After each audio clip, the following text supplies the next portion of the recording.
Okay, I suppose so. What was it I was supposed to talk about? Ooh, you. I've probably written about it 1,000,001 times, but as somebody suggested, whether my writings or videos are ever going to be up there for Emma or anyone in my family or anyone I'm supposed to be helping sort through this, which is what it is.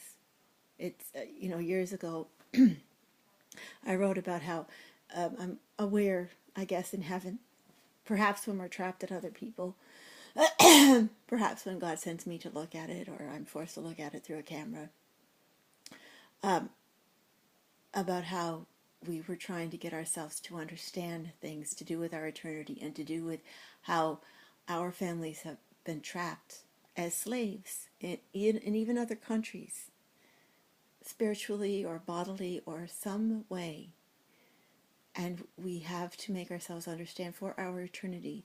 And although some of us protected our parents for years when we were going through what could only be called hell on earth in the past decade, away from our homes, away from our families, away from the people we're supposed to be around, so that when we project and work with God, we're only projecting among ourselves, or groups of people who are from, our province, located together in another area, a working group, who's actually there to work with us and not feed upon us as if it was a slave farm. But in any case, what was I going to talk about? The onus of the blame.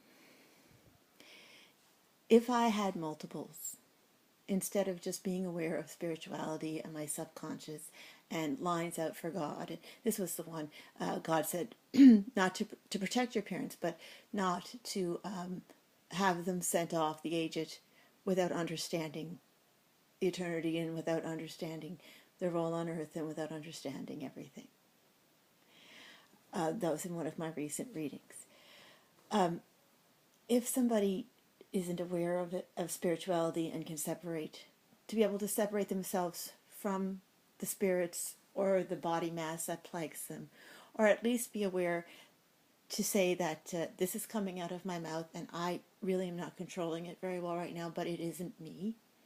And I'm going to have to write it down, which is what I used to do, just to see what it is, because obviously it has to be dealt with. And I'm only doing it in a sense where I'm saying that it is someone else. But it's words, and it's not directed at anybody. It was directed philosophically. But if I come to a point where I can't take back and say I didn't do it, or where I actually physically abuse or interact with another person's body, okay, then I have to take the onus as that having been me doing it. I can indeed explain where it came from and show the shadow who got at me or got at someone else who did it. But we, as humans on earth, in order to ever gain control over the shadows, have to acknowledge that we are responsible for our actions. And if we must stay away or avoid certain situations or even people or people groupings, we may have to.